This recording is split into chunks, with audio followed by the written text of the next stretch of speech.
যে দুটো গাড়ি থাকবে তারপরে আপনার গাড়ি রেখেছেন কিছু কারণে, আর এটা নিয়ে একটা পেশেন্ট যেতে পারছে না, এখানে নিয়ে ঝামেলা হচ্ছে, আপনারা ইউনিয়ন থেকে গাড়ি দিতে পারছেন না। গাড়ি স্যার ছিল, বিষয়টা হচ্ছে ওদের মানে দুজনই আত্মীয়, মানে যে কথা বলেছিল তো আমাদের রোটেশনে আমরা তো রাত্রি 1টা 2টো 3টা সব সময় আমরা তো বলা ছিল ইউনিয়ন থেকে তো বলা আছে এমার্জেন্সির জন্য দুটো গাড়ি থাকবে হসপিটালের ভিতরে, আদারওয়াইজ বাকি যেগুলো থাকবে সব বাইরে মানে বলুন তো আগে আর পেছনে এটা হয়ে গেছে।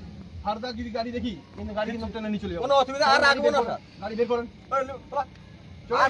একদম। এবার শুধু খবর দেবে যদি ফার্দার গাড়ি থাকে, দুটোর বেশি যদি থাকে তুমি নাইটা আমাকে খবর দেবে, তারপর আমি দেখবে। একদম একদম নম্বর লিখে রাখুন যদি থাকে। আমার এখানে স্টাফ রয়েছে, বাকি যা করার আমি করে দেবো। আর আপনাদের কত গাড়ি আমার একটা লিস্ট দিয়ে দেবেন। ঠিক আছে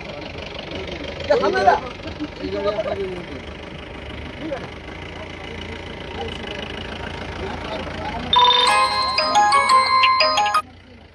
এটা কার আছে এটা?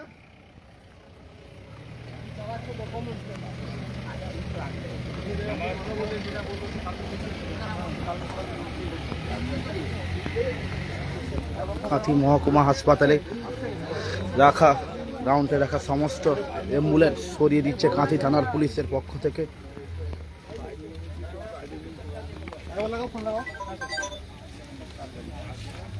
বললাম তো হাসপাতালে আছি, গন্ডগোল চলছে। গন্ডগোল চলছে বলছি পরে। আপনি কিন্তু টাকা না, আমি খৈরুল তো বলে দিচ্ছি, খৈরুল বাবুকে না স্যার ডেকে দিচ্ছি আসছে গাড়ি ডেকে দিচ্ছি। চলে যাবো না, দরকার নেই যে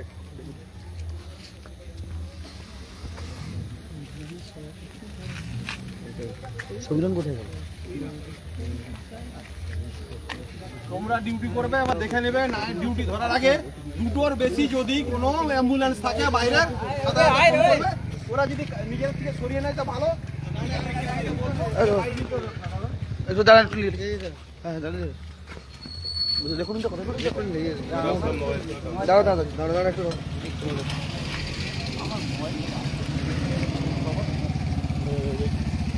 বলছি আজকে অ্যাম্বুলেন্সে একটা ঝামেলা হলো, রুগীর পরিবার দীর্ঘক্ষণ ধরে আটকে থাকলো রুগী। কেন, কি বলবেন এই বিষয়ে? দীর্ঘক্ষণ বলতে যে রোগীর সঙ্গে হয়েছিল কথা, আমাদের ইউনিয়নের সিস্টেম হলো যে আগে আসবে সে আগে যাবে। কিছু কিছু ক্ষেত্রে দেখা গেছে যে আগে এসছে সে লেট করছে, তারপরে আবার অন্য রুগী চলে এসছে, আমরা সেই গাড়িকে আবার সেই রুগীকে পরিষেবা দিই, পরের গাড়ি আবার দিই।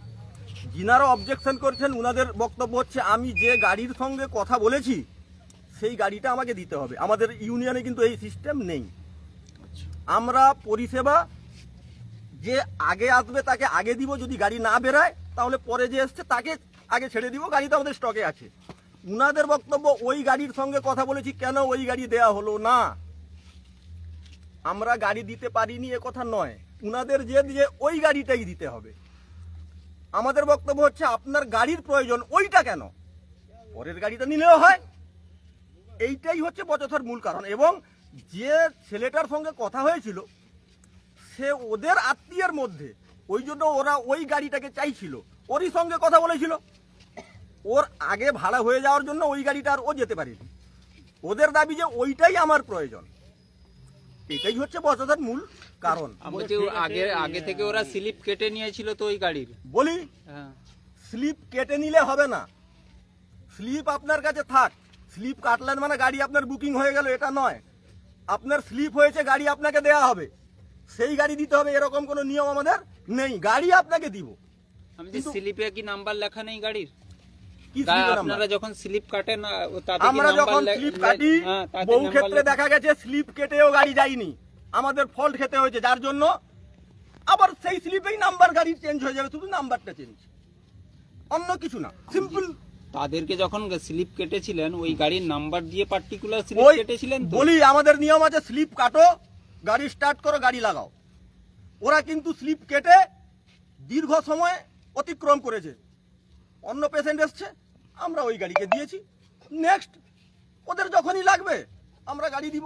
নেক্সট গাড়িও 1 ঘন্টা 1.5 ঘন্টা হয়ে গেছে, কোনো আসে না, দুটো গাড়ি ওখানে ছিল। আমরা পরিষেবা দেওয়ার জন্য দুটো গাড়ি কেন, আমরা বহু গাড়ি দেখেছি, কিন্তু এটাও ঠিক আমরা 24 ঘন্টা জেগে বসে থাকি, কখন পেশেন্ট আসবে আর কখন যাবে এটা কিন্তু আমরা সঠিক জানি না। তাও আমরা যথেষ্ট চেষ্টা করি। কেউ হয়তো বাথরুম গেছে, কেউ হয়তো খেতে গেছে, এই রকম মুহূর্তে যদি কেউ আসে তাহলে তাকে পরিষেবা আমরা কি করে দিব? আমরা 10 মিনিট 20 মিনিট সময় চেয়ে নিই। আর পেশেন্ট প্রত্যেকের পরিষেবায় থাকে, নিয়ম হলো গাড়ি লাগবে, পেশেন্ট ওখান থেকে আমাদের টেচার যাবে, তবে পেশেন্ট টেচারে উঠে আসবে। কি করে হয় যে গাড়ি লাগলো না, পেশেন্ট চলে এলো? এ তো অযুক্তি কথা। হাওয়ায় হাওয়ায় অনেক কথা হয়, বাস্তবটা অনেক কঠিন। রাত্রি 1টা নয়, 2টা নয়, 3টা নয়, দীর্ঘদিন আমরা ভাড়াও পাই না, তাও কিন্তু এই ফাঁকার মধ্যে আমরা বসে থাকি মানুষকে পরিষেবা দেওয়ার জন্য।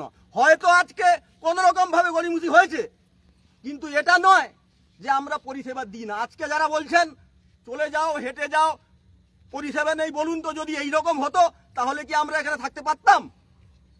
অ্যাক্সিডেন্ট হয়, যত ভালো ড্রাইভার হোক না কেন, তার মানে কি ড্রাইভার ভালো নয়? আমরা চেষ্টা করি মানুষের পাশে দাঁড়ানোর। আমরা তো অনেক অনেক সময় রুগীর লোক এলে কেউ থাকে না, আজকে যারা এসছে, যারা বলছে তাদের খুঁজে পাওয়া যায় না। ভাই আমরাই রক্তাক্ত লোককে নিয়ে গিয়ে অ্যাডমিশন করাই, বেডে দিই, তাকে পরিষেবা দিই।